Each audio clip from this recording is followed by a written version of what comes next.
Well, what's going on? We're back to the Midgards group. And Dirk Hoffmeister is the knife maker extraordinaire here. Okay, not only a designer, but a knife maker. And like this kind of stuff. He makes the fixed blade stuff. If you've never seen my crazy Vidar rescue axe with laser engraved skulls, but of course, and I've got different attachments that bolt on and off of here, double claw, single claw, and this one to put the hammer down. I'll get the point driven in. And so, yeah, this is kind of an open design sheath. It's got these earth magnets on the back that are holding it in place and a magnet under this little deal right here. So, just showing it off. But I got the Bömbur, Bombur, and over the O is two dots on bomb, right? So it's like German spelling or whatever.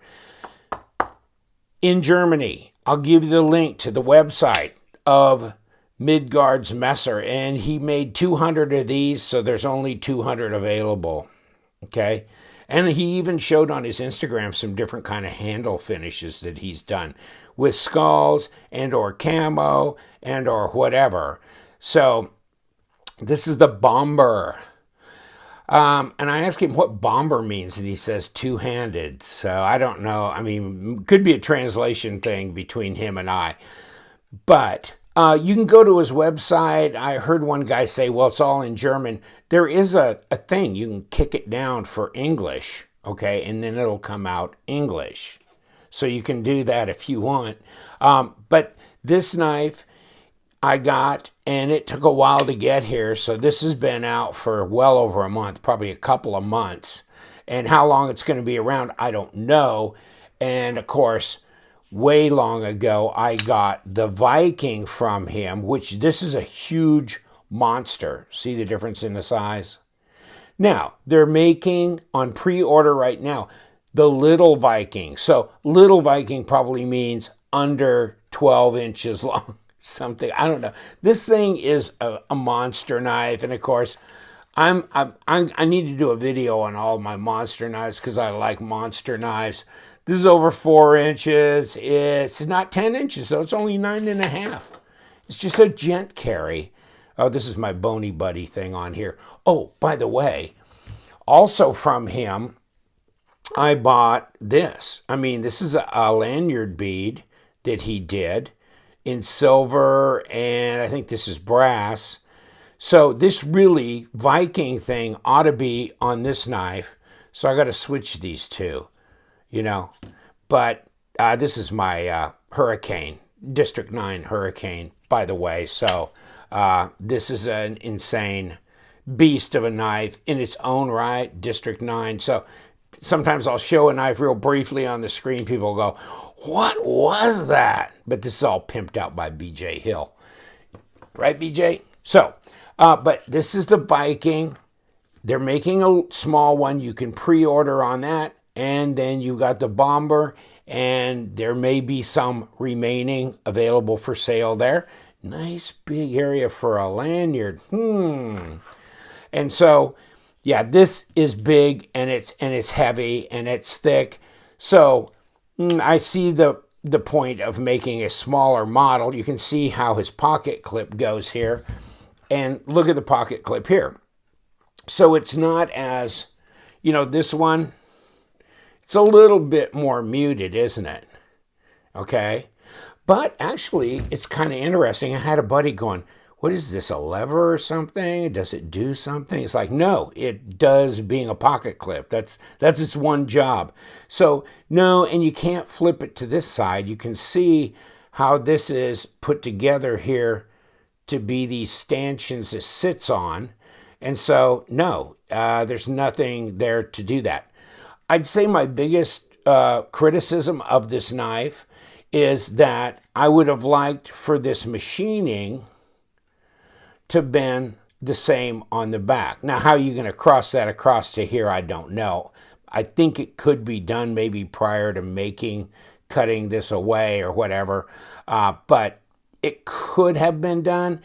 and maybe so that this area here on the pocket clip would sit on a high flat.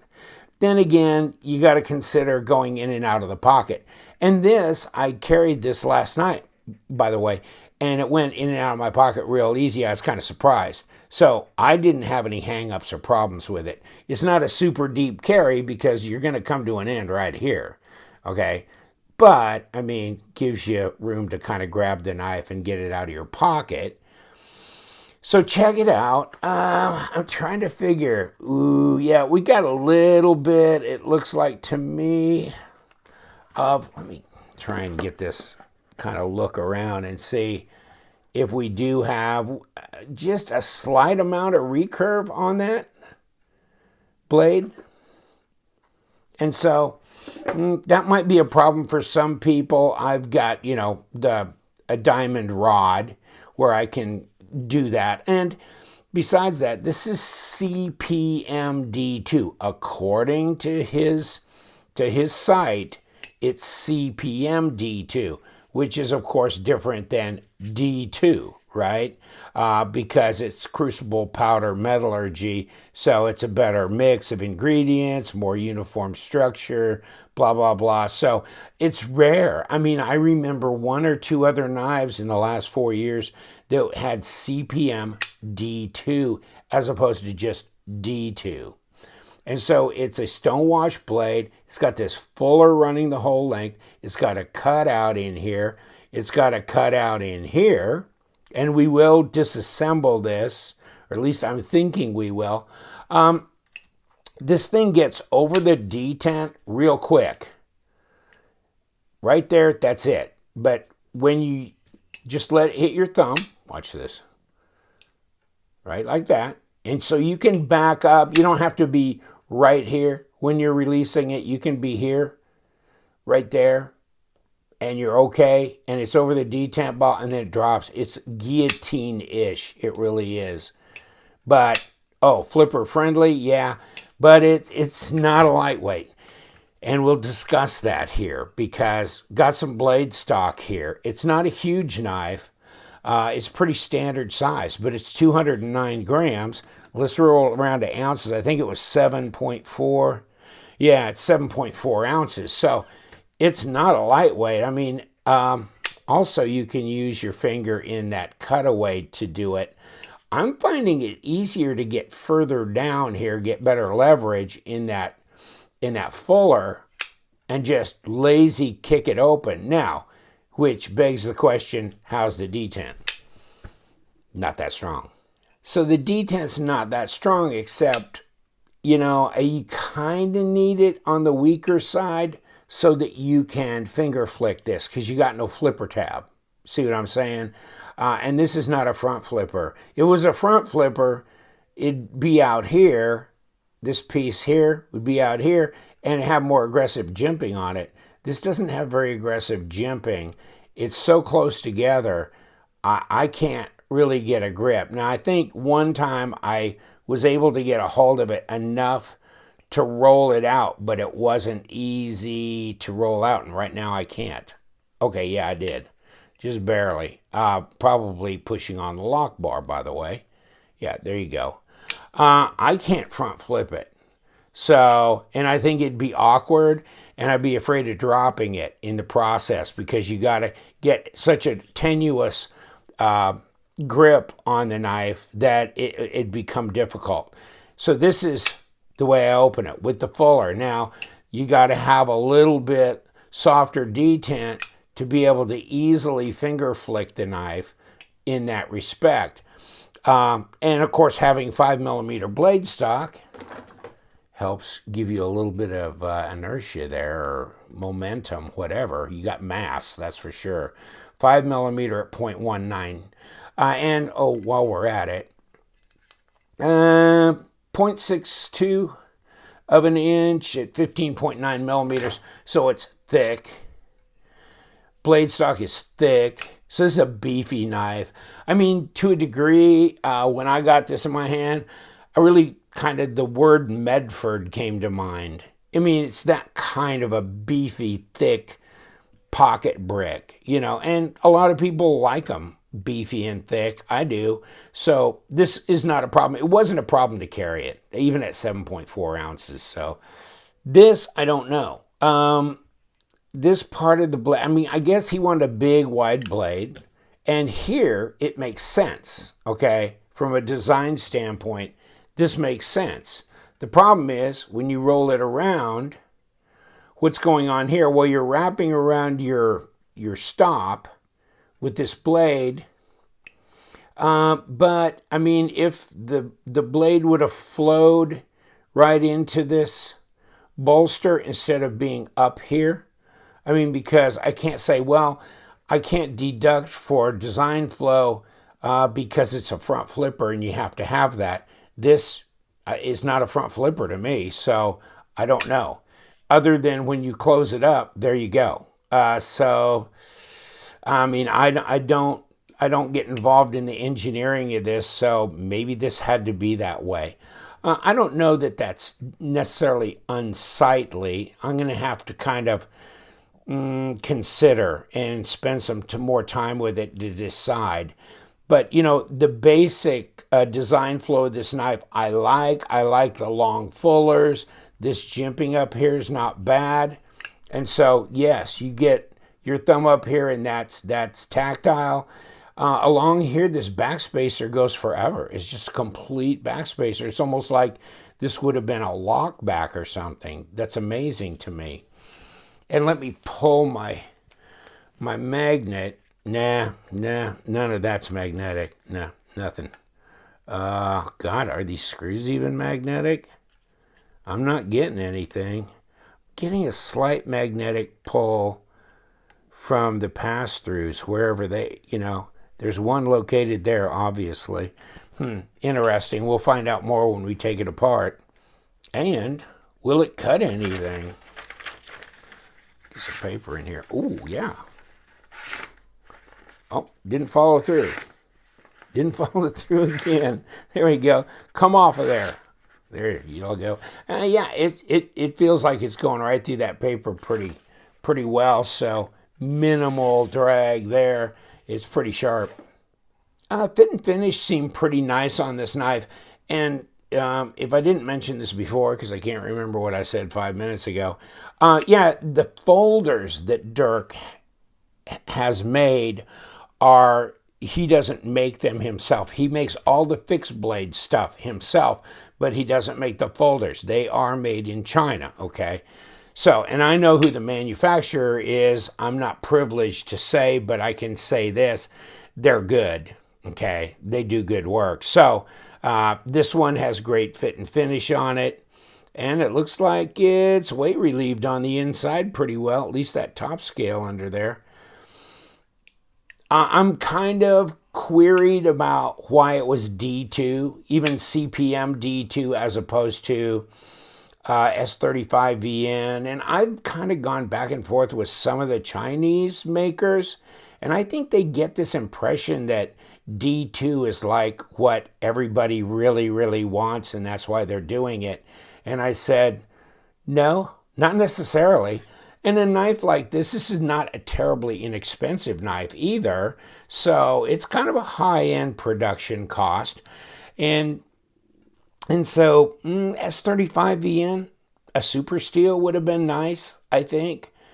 Something even more stainless, even an M390 would have been nice, but CTS XHP, 204P, something, S90V, whatever, would have been better than this. So I don't quite get that, and I guess that's probably my second hang up on this.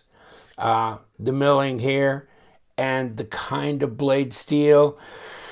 Not that D2 doesn't perform well necessarily, but, you know, you're in that premium market, so it's, you know, I mean, hey, yes, of course, Browse, traditionally back in the day, and then, of course, Medford, all the time, D2 blades still charging $500-600, whatever, for a knife. So it's not like it doesn't get done, but yeah, I probably would have chose differently on the blade steel.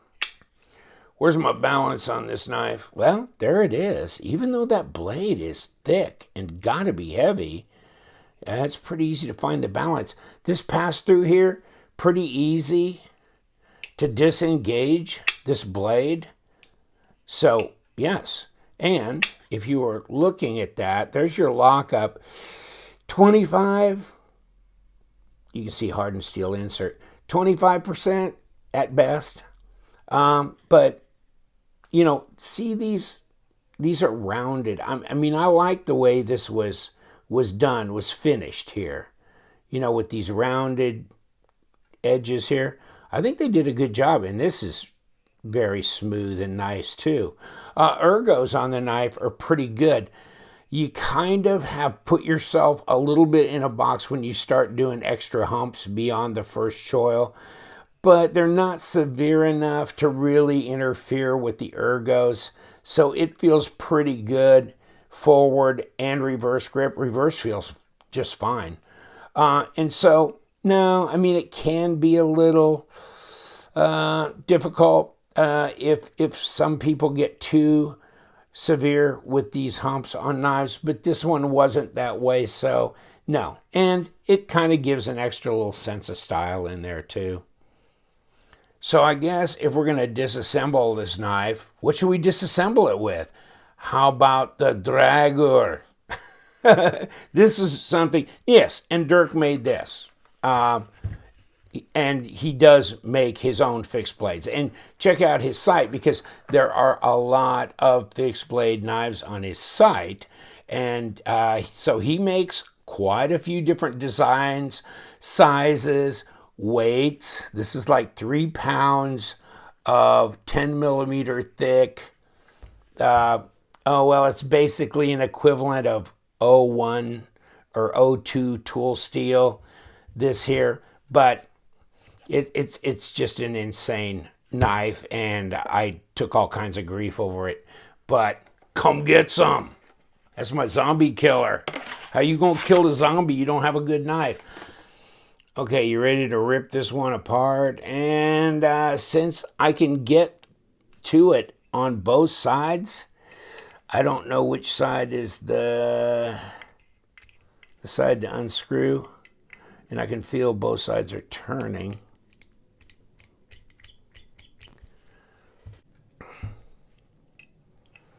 And when they both want to turn, you just got to stabilize. At least you got, you know, where you can do this on this knife. And I broke it loose. And yeah, we're good here. Okay. Your job is done, Mr. Backup. But it's nice to have a backup. There you go. This is out. And these are number 8s as well. So I don't have to get a number 6. Even the screws holding that pocket clip are number 8s. And we're out. And we're out. It'll be interesting to see if the scale comes off this knife very easily.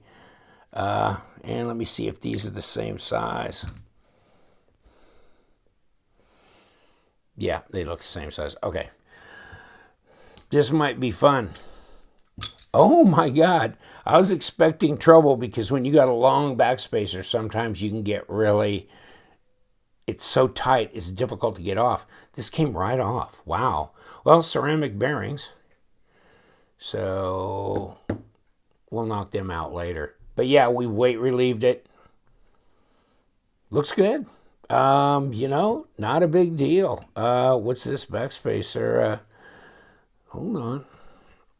We got a blade coming out here. That looks nice and clean. More bearings.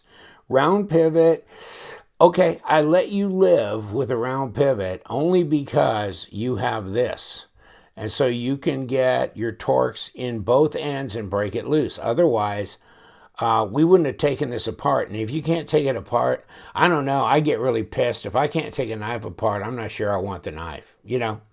And so that's the thing. I know it voids the warranty on a lot of these knives. To hell with that. I mean, it's not rocket science. So as far as I'm concerned, that's idiotic. I mean, you ought to be able to take your knife apart, unless it's like a slip joint, you know, case knife or something. They're not made to be taken apart. these can be taken apart in service because you got bearings and stuff in there. So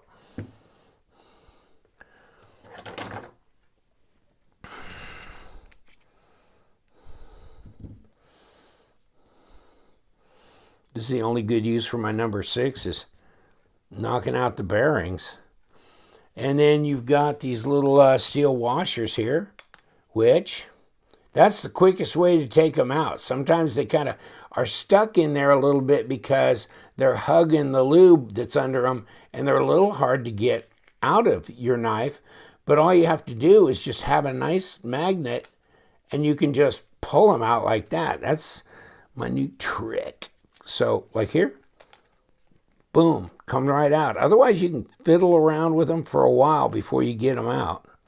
Hardened steel insert, ceramic detent ball, looks clean, looks, really well built to me. And I've been kind of thinking, can I pull this off? And you know what? I'm not going to mess with it. I don't need to mess with it to service the knife. And you can see, there it is. So if you buy one, you can pull it off if you want. I don't need to. I don't see a reason to right now. So sometimes they just fall off, but this one, it's on there. So I'm going to leave it alone. Okay, let's put it back together. And these little steel suckers go in there. Hang in. Oh, let me put my pivot through here. There we go. I don't think it needs much for lube, if any. And then this blade. And, bearings. But then, this is like a 3.5-inch blade. It's not a huge Mongo knife, right? But did you, I don't know if I measured it. And I probably didn't on camera. I will here as soon as I get this back together. So plop this back together, and it looks like it'll come together really easy. And put my pivot back in.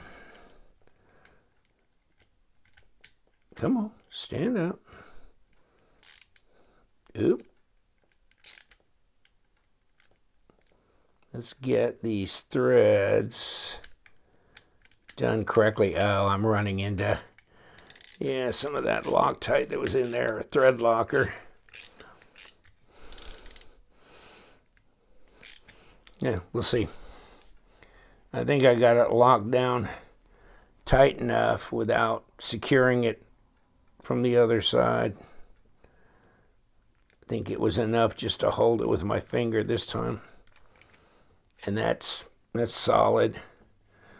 I mean, these screws aren't indecisive. When you get done, they're really exact in their feel. Like you can't just continue to tighten a little bit more. You hit it and you're done. It's a good feel. Okay, so still pretty guillotine-ish. There ain't no play. And she's centered right up. So we're as good as we're going to be. So we're back with the Bömbur, and here's the information that came on the card in the box. So for your information, you can screenshot it, do whatever. Go on the link that I give you. Mine's number 112 of 200. Good looking knife. I like the overall design. It's a little beast, and which I guess I forgot earlier to even put this on there. 3.5-inch blade. It's not huge. 4 inches down here, and it's almost a 4-inch cutting length. 3.8 something cutting length, and then it's over 8 1/4, just another eighth beyond it, but shy 8 1/2. And a little over 21, but not 21.5 centimeters yet. So it's not huge, and of course it's just really, really close to the same size as the Paramilitary 2, which obviously I've been using a bunch. Great. Easy to flick. Feels solid. It's a solid piece. This will be something where you look at the design and go, it either speaks to you or it doesn't. I mean, that's the way things work for me. Also, you know, check out the Viking Mini, the smaller one. And so it'll probably be more like about this size than this monster here. But that ought to be interesting as well. And if you're into fixed blade knives, you know, check them out as well on his site, because that's really kind of, when I look at the overall spread of his work, the fixed blades are probably more attractive to me because there's such a variety of designs that he has. And I know that he made them with his own hands, and that's why we gonna kill some zombies with the Dirk Hofmeister custom-made dragger. Or we will save you with my rescue axe, the Vidar rescue axe. Looks like somebody gonna get rescued.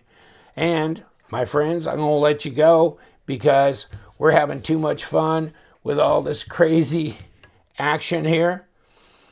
Because we do, we love them knives. So you guys, stay sharp.